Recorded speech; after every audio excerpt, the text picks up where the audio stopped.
Hola, estás escuchando el podcast de la Iglesia Gracia y Verdad. Esperamos que puedas ser ministrado a través de este mensaje. Si quieres conocernos más o necesitas ayuda espiritual, puedes visitar nuestra cuenta de Instagram, @redilgraciayverdad. Así que vamos a abrir la palabra de Dios porque este es un mensaje sobre la resurrección y vamos a ir a Primera de Corintios capítulo 15. Y como vamos a estar sentados por largo tiempo, vamos a ponernos de pie, vamos a abrir nuestras Biblias, vamos a ir al libro de Primera de Corintios. El capítulo 15 dice su palabra, vamos a leer desde el versículo 3 hasta el 20. Versículo 3 hasta el 20. Dice así la palabra. Porque yo les entregué en primer lugar lo mismo que recibí, que Cristo murió por nuestros pecados conforme a las Escrituras, que fue sepultado y que resucitó al tercer día conforme a las Escrituras, que se apareció a Cefas y después a los 12. Luego se apareció a más de 500 hermanos a la vez, la mayoría de los cuales viven aún, pero algunos ya duermen. Después se apareció a Jacobo, luego a todos los apóstoles y al último de todos, como uno nacido fuera de tiempo, se me apareció también a mí. Porque yo soy el más insignificante de los apóstoles, que no soy digno de ser llamado apóstol, pues perseguí a la iglesia de Dios. Pero por la gracia de Dios soy lo que soy. Y su gracia para conmigo no resultó en vano, o en vana, resultó vana. Antes bien he trabajado mucho más que todos ellos, aún no yo, sino la gracia de Dios en mí. Sin embargo, haya sido yo en ellos, así predicamos y así creyeron ustedes. Ahora bien, si se predica que Cristo ha resucitado entre los muertos, ¿cómo dicen algunos entre ustedes que no hay resurrección de muertos? Y si no hay resurrección de muertos, entonces ni siquiera Cristo ha resucitado. Y si Cristo no ha resucitado, vana es entonces nuestra predicación y vana también la fe de ustedes. Aún más, somos hallados testigos falsos de Dios porque hemos testificado contra Dios que Él resucitó a Cristo. ¿A quién no resucitó si en verdad los muertos no resucitan? Porque si los muertos no resucitan, entonces ni siquiera Cristo ha resucitado. Y si Cristo no ha resucitado, la fe de ustedes es falsa. Todavía están en sus pecados. Entonces también los que han dormido en Cristo están perdidos. Y si hemos esperado en Cristo para esta vida solamente, somos de todos los hombres los más dignos de lástima. Pero ahora Cristo ha resucitado entre los muertos, primicias de los que durmieron. Podemos sentarnos. Sabes, mientras me preparaba para esta predicación, varias preguntas vinieron a mi mente. ¿Cuál es el evento más importante del cristianismo? Fue una de ellas. ¿Qué motiva a los cristianos a reunirse cada domingo en una iglesia? ¿Qué es lo que hace del cristianismo único? Para ser honesto, me tuve a pensar mucho en cómo responder todas estas preguntas. Dediqué gran parte de mi tiempo solo en meditar qué es lo que hace del cristianismo lo que es. ¿Por qué la gente levanta las manos cuando llega a la iglesia? ¿Por qué hay alguien que dirige aquí y canta y todos muchas veces aplaudimos y celebramos? ¿Por qué lo hacemos? Y me quedé pensando, ¿cómo podemos resumir todo esto? Cuando estuve leyendo el pasaje de Primera de Corintios, creo que allí hay una pregunta, con una sola pregunta que respondemos, podemos responder las demás. Y la pregunta es esta: ¿cuál es el evento más importante del cristianismo? Y me quedé pensando largamente a lo largo de esta pregunta, y una de mis respuestas inicialmente fue la resurrección de Cristo. Y entonces llamé a mi padre y le pregunté: padre, ¿qué piensas tú? ¿Cuál fue el evento más importante? Me dijo: la resurrección. Le pregunté a mi esposa y me dijo: la resurrección. Entonces todo el mundo creyó la resurrección es el más importante. Y en cierta manera lo es, pero después me quedé pensando: ¿y qué pasa con la muerte de Cristo? ¿Es importante o no es importante? Y en mi reflexión me di cuenta que el evento hay que unirlo como la muerte y la resurrección. no puedo separarlos, no puedo hacer más énfasis en uno o hacer énfasis en otro. Por ejemplo, cuando uno ve la pasión de Cristo, a los que la han visto, el énfasis está en la muerte y en el sufrimiento de Cristo. De manera que cuando estamos viendo por primera vez nos salen las lágrimas y empezamos a llorar y entonces las mujeres no pueden aguantar y se van porque es muy doloroso. Porque la pasión de Cristo o el sufrimiento de Cristo en la cruz tiene un peso enorme. Pero entonces cuando lees los evangelios, especialmente cuando estás leyendo Lucas y ves que hay 2 discípulos tristes, deprimidos, achantados hasta más no poder, y van de camino a un lugar llamado Emaús, y entonces se les aparece Jesucristo y empieza a hablar con ellos. ¿Y sabes qué pasa? Dice que su corazón empezó a arder, como a crear una pasión enorme. ¿Por qué? Porque empezó a hablarles las escrituras desde Moisés en adelante, y ellos finalmente, dice la palabra, que abrieron sus ojos y entendieron lo que significaba la muerte de Cristo y su resurrección.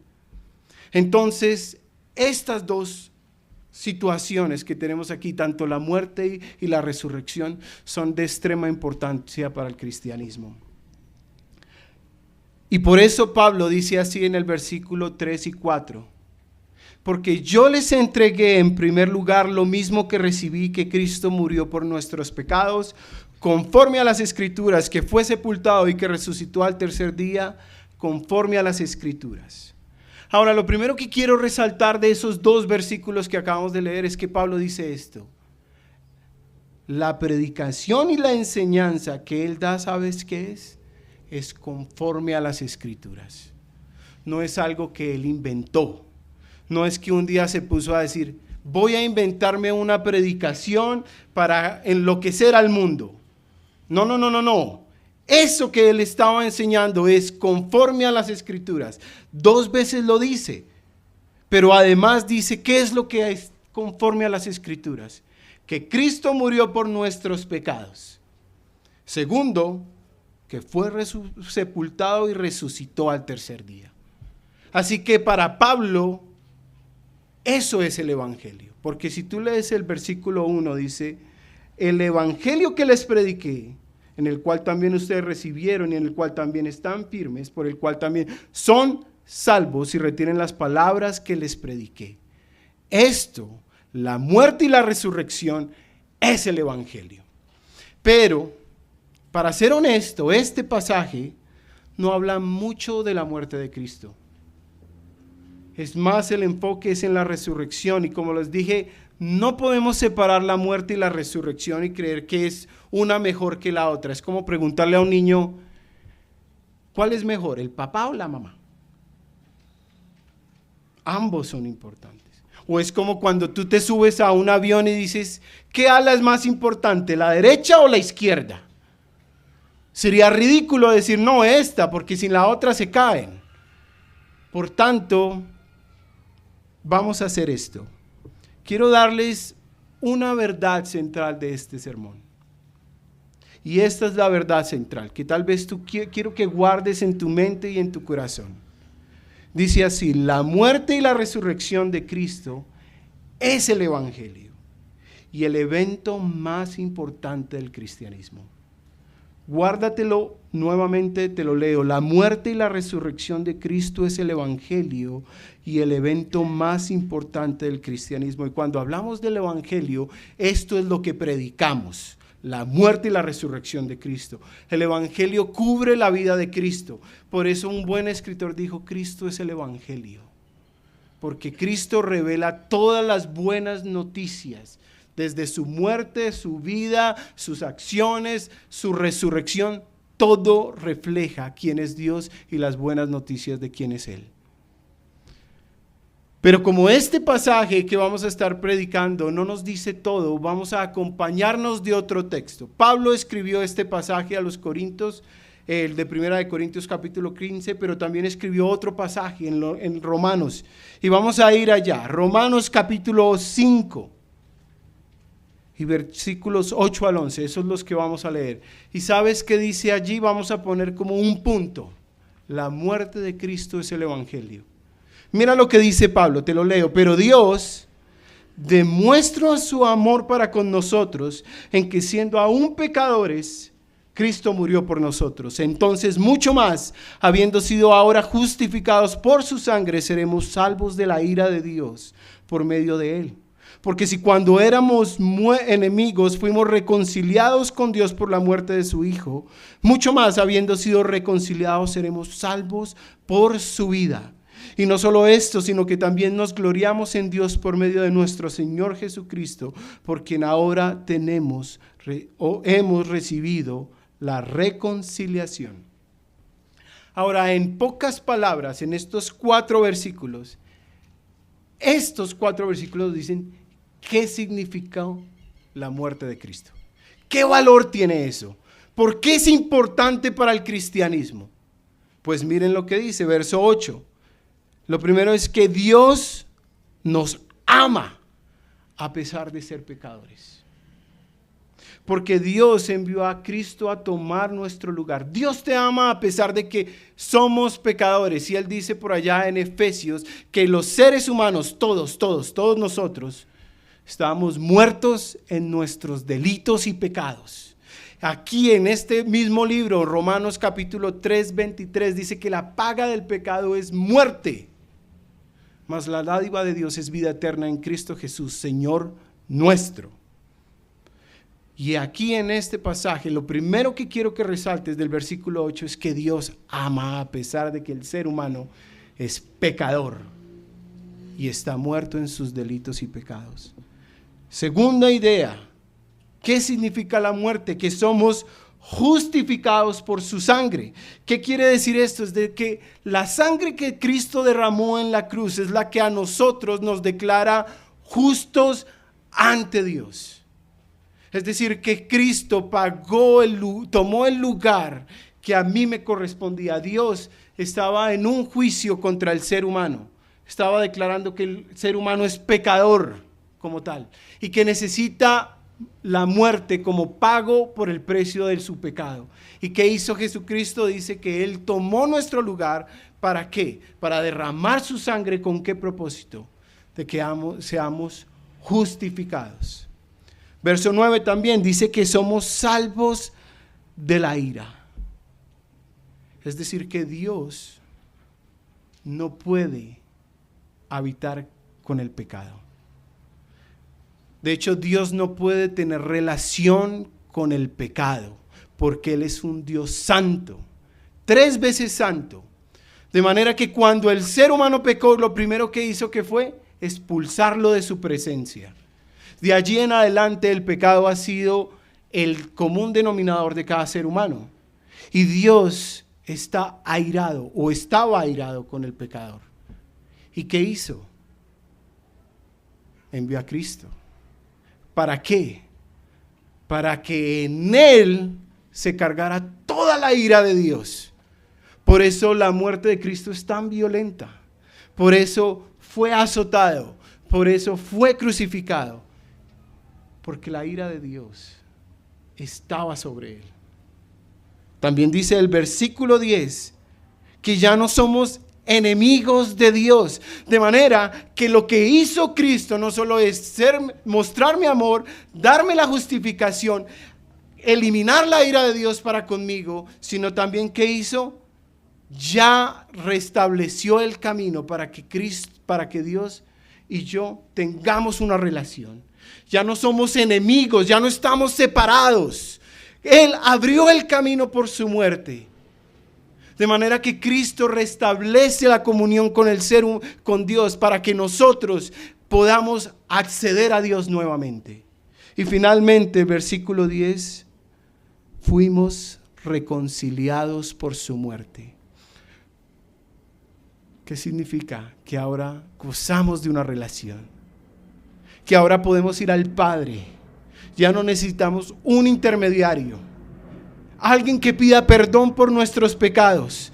No. ¿Qué hizo Dios? ¿Qué hizo Cristo? Él abrió el camino, aquel camino que estaba separado por dos lugares, lugar santo y lugar santísimo, donde solo un hombre podía ir a Dios a pedir perdón una vez al año por el pecado del ser humano, el sumo sacerdote, y por sus pecados propios. Pero ¿sabes qué hizo Cristo con su muerte? Dice que cuando murió, el velo que separaba el lugar santo del lugar santísimo se rasgó en dos, se quebró.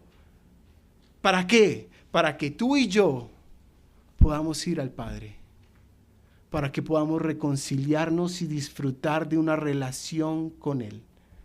Por eso Pablo dice a los efesios que antes estaban sin Dios y sin esperanza en el mundo. Entonces, ¿qué significa la muerte de Cristo? ¿Qué valor tiene para nosotros? Pues se los quiero leer en un poema. Dice este poema, está adaptado del inglés al español, tal vez por eso no rima, pero dice así: es un vistazo de la cruz.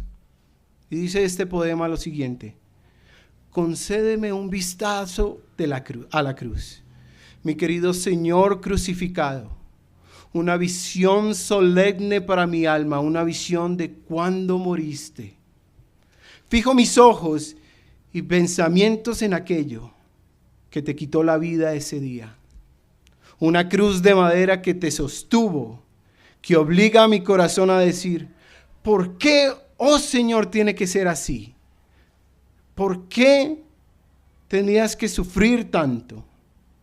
¿Podrías amarme de verdad tanto?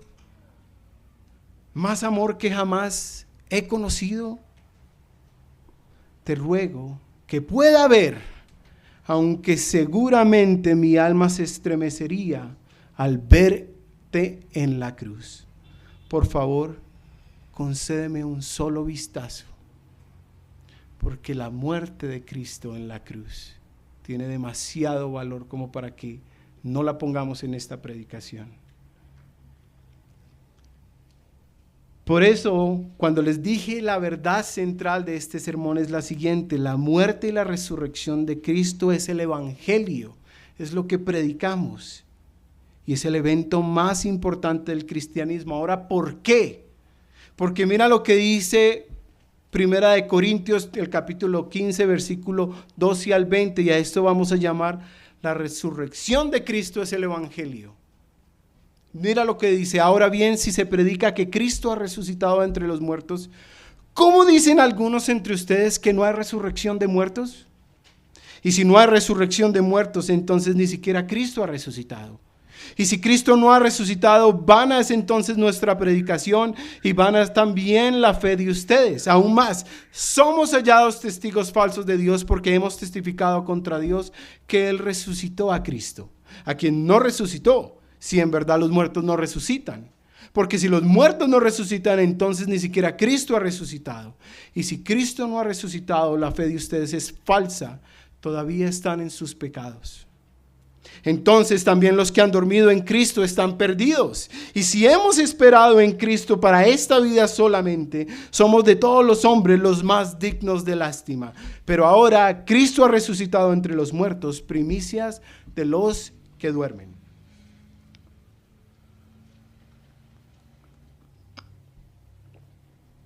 Lo primero que quiero que veas en este texto es que hay un problema en la iglesia de Corinto. ¿Sabes? La gente a la que Pablo le escribió estaba dudando de la resurrección. O más bien, creían que la resurrección ya había pasado. ¿Por qué? Porque en esta iglesia habían muchos creyentes nuevos, pero habían mayormente creyentes griegos. Y los griegos creían en la inmortalidad del alma, pero no creían en la resurrección corporal. Entonces, habían algunas personas que se habían metido a la iglesia a decir: ¿sabes qué? Ya ocurrió la resurrección. Y hay otros que han dicho: no hay resurrección. Entonces, Pablo dice: ¿cuál es el argumento? Es que si no hay resurrección, tenemos serios problemas. Entonces, mira el primer problema que dice Pablo, si no hay resurrección de muertos, si lo que se predica y lo que ha estado predicando Pablo y los apóstoles y todo el mundo, a todo el mundo, si no hay resurrección, entonces esta es la primera cosa que pasa. Vana es nuestra predicación. Es decir, que no tiene propósito. Eso es lo que significa la palabra vana en este texto, que es inútil, no sirve para nada. De manera que esta gente está predicando locuras porque no sirven para nada. Segunda razón, la fe de ustedes es vana. Es decir, que toda la confianza de aquellas personas que habían escuchado el evangelio de Jesucristo también no servía para nada. Es inútil. Es decir, yo pongo la fe en una persona que está muerta. ¿Para qué me sirve eso? Tercera y cuarta razón están en los versículos 15 y 16, pero antes de eso quiero que pongas cuidado a lo que dice este pasaje. Dice así, los versículos 1 y 2. Ahora les hago saber, hermanos, el evangelio que les prediqué, el cual también ustedes recibieron, en el cual también están firmes, por el cual también son salvos, si retienen la palabra que les prediqué, a no ser de que hayan creído en vano. De manera que este tipo de personas habían creído, estaban firmes, creían que iban a ser salvos por el evangelio que se les había predicado. Pero si no hay resurrección de muertos, eso no sirve para nada. Es algo vacío. No tiene propósito y no tiene sentido. Tercera razón, si Cristo no ha resucitado, ¿sabes qué dice Pablo? Somos hallados testigos falsos de Dios. Lo más curioso de esto es que esa palabra solo se usa otra vez en todo el Nuevo Testamento. Y se usa cuando está en juicio Jesucristo. Y lo usa Mateo. ¿Para qué? Para nombrar a aquellos que estaban dando falso testimonio con respecto a Jesucristo. De manera que Pablo está diciendo que si Jesucristo no ha resucitado, nosotros somos como los mismos que estaban diciendo puras mentiras sobre Jesucristo. Somos testigos falsos. Predicamos mentiras. ¿A quién? Con respecto a Dios. ¿Por qué? Porque si Cristo no ha resucitado, de nada sirve lo que hemos hecho.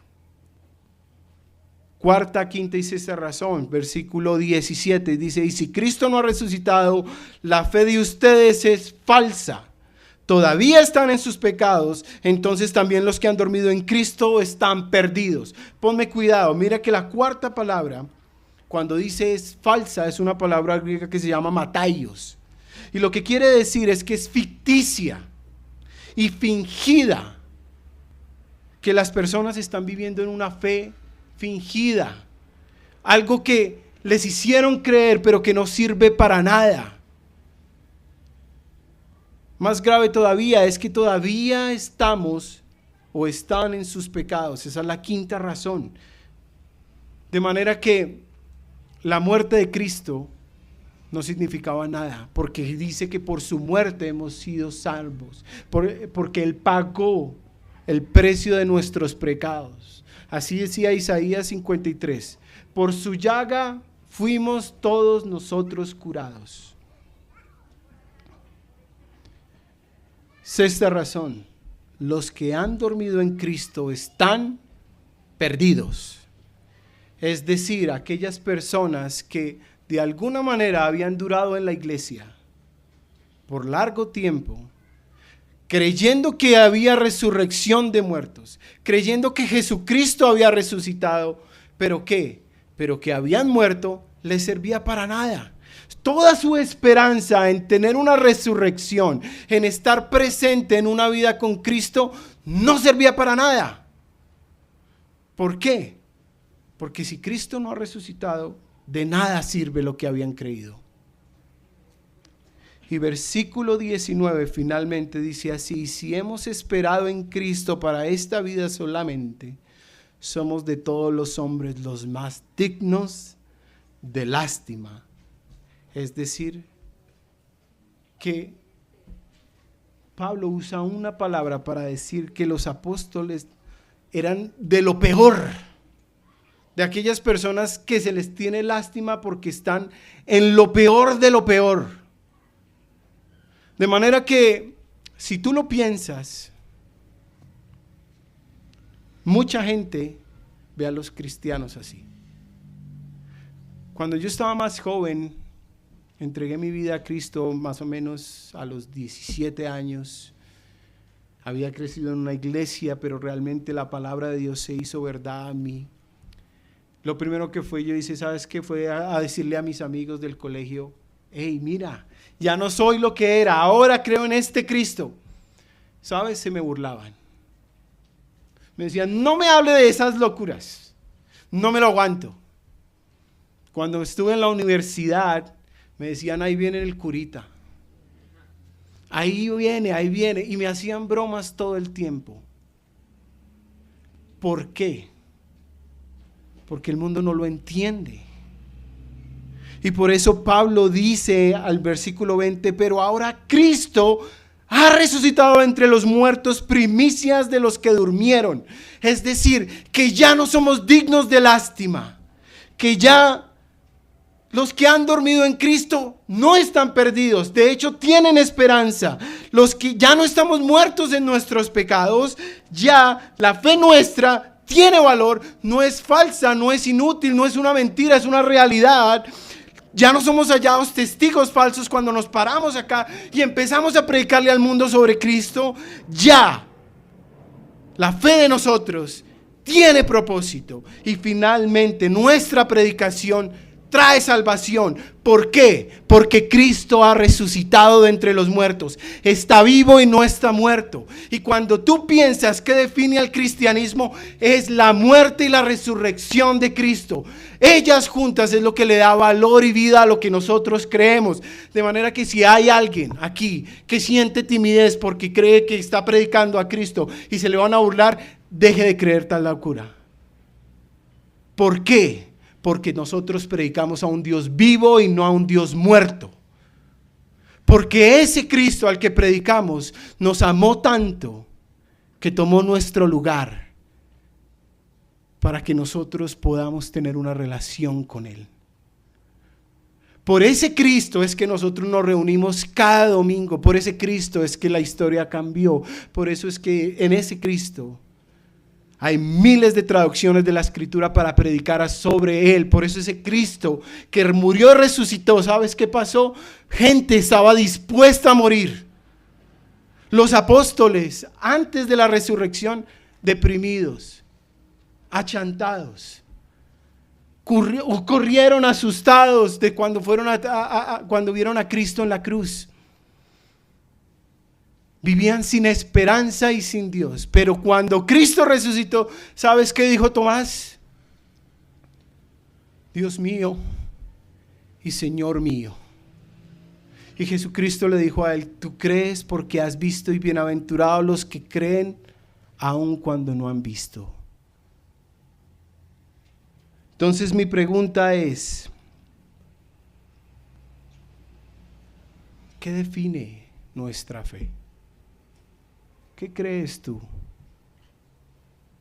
¿Cuál es tu Dios? ¿En cuál Dios crees? ¿En el Dios de la Biblia o en otro Dios?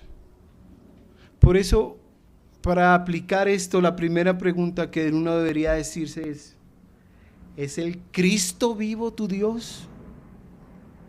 ¿Es ese Dios vivo tu Dios? Y si es tu Dios, pregúntate, ¿estás tomando su cruz cada día? Porque Jesucristo dijo esto, si alguno quiere venir en pos de mí, niéguese a sí mismo, tome su cruz y sígame. Porque todo el que quiera salvar su vida la perderá, y todo el que pierda su vida por causa de mí, ese la salvará. También dijo que el que quiera hallar la vida, ¿qué tiene que hacer? Por eso Pablo les dice a ellos que ellos habían creído, que ellos habían recibido y también estaban firmes.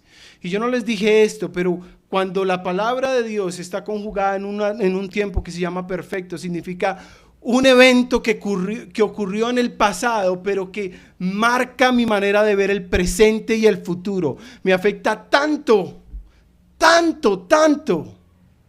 que mi vida cambia en mi presente y sigue cambiando en mi futuro.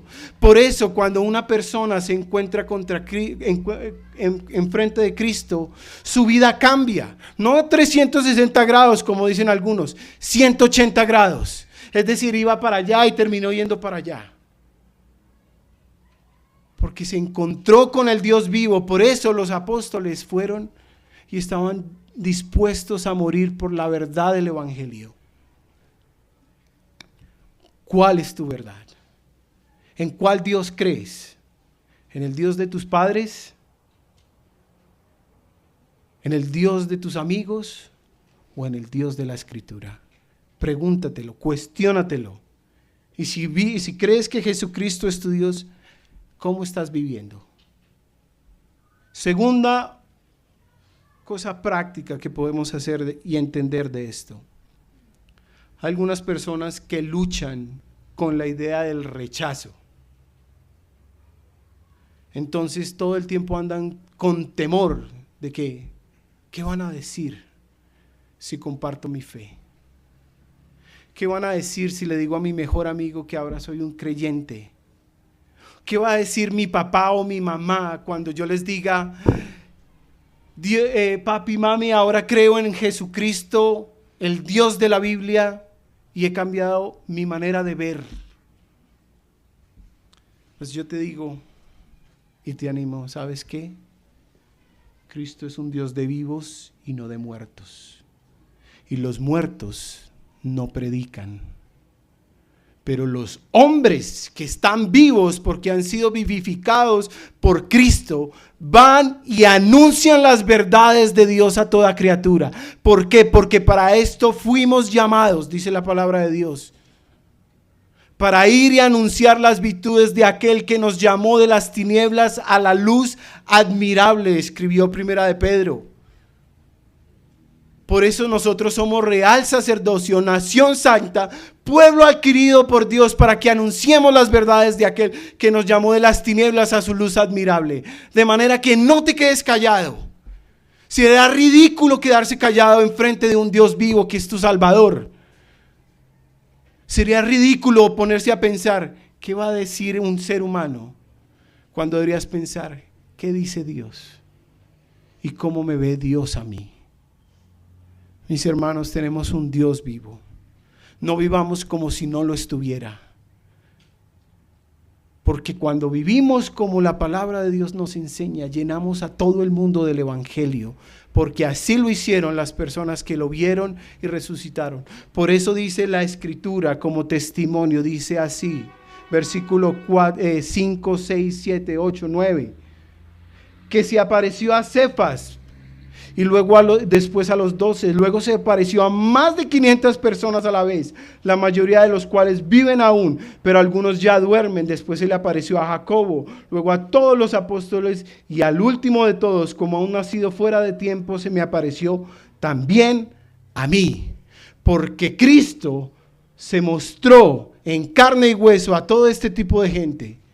¿Para qué? Para que prediquemos lo que Él hizo.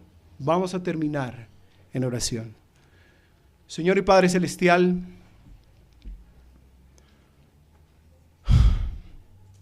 gracias. Gracias, Dios.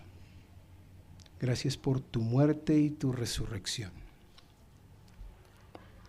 Gracias porque en tu muerte nos reconciliaste contigo. Y en tu resurrección nos confirmaste todo lo que creíamos, Señor. Por favor, no permitas que vivamos de una manera inútil, viviendo bajo los atractivos de lo que el mundo nos ofrece, creyendo que es mejor estar en una fiesta, o creyendo que es mejor gastar un domingo viendo fútbol, o creyendo que es mejor quedarse callado y no cantar. Porque nosotros, los creyentes, que entendemos y creemos en ti, Dios, lo hacemos como una expresión de gratitud a lo que tú hiciste en la cruz y en la tumba y cuando se movió la tumba, Señor. Por favor, Dios, no permitas que vivamos de una manera tan simple como la que el mundo ofrece, sino que vivamos como lo que somos, victoriosos, porque tú nos diste la victoria. Gracias, Dios, en Cristo Jesús. Y antes de terminar, quiero leerles un poema sobre la resurrección. Dice así: Jesús se levantó. Si Jesús estuviera muerto en las garras de la tumba, no habría nada para nosotros más que miedo y fatalidad. La vida sería triste, sin forma de afrontarla. La muerte reinaría sobre todo, sin esperanza alguna. Si Jesús estuviera muerto en las garras de una tumba, no tendríamos futuro, solo oscuridad y penumbra. Sin vida después de la muerte, sin eternidad a la vista. Sin esperanza, sin alegría. Sin Salvador, sin luz y sin Dios. Pero, ¿y acaso no estamos agradecidos de que hay un pero? Pero gracias a Dios, Jesús resucitó. La deuda fue pagada, aunque el pecado abundaba. Su cuerpo permaneció en la tumba 3 días. Luego de la tumba se levantó. Sí, gracias Dios, Jesús resucitó. Conquistó la muerte, todo pecado y conflicto. Liberados de la muerte a los que creen, con esperanza, con alegría podrán ver a su Salvador. Amén.